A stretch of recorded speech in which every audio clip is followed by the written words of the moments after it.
Meanwhile, Texas Governor Greg Abbott held a press conference this morning in preparation for this serious winter weather. Let's have a look. We expect the weather conditions to worsen, especially going into Friday and through Friday all the way through the weekend.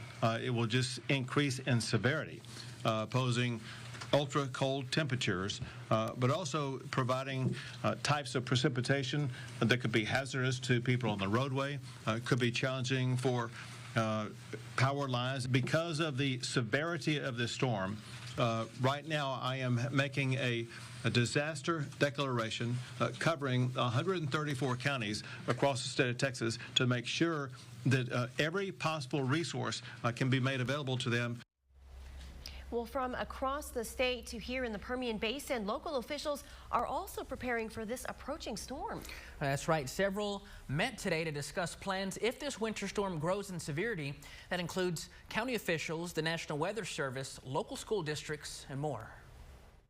We've got also on the call was DPS. We had all of our law enforcement officers there to discuss any types of accidents, any type of roadway concerns. Our public works team is going to be ready to go in case we see those freezing conditions that really impact the roadways.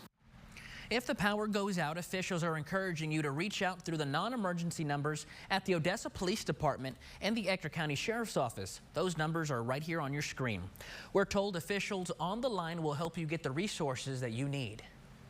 Those two numbers are what we're going to encourage folks if they need a welfare check on a loved one, an elderly, or if they happen to lose power for a significant amount of time and they need some type of form of transportation. If you have some form of transportation, please use your own if possible. That way we do not overburden our law enforcement officers.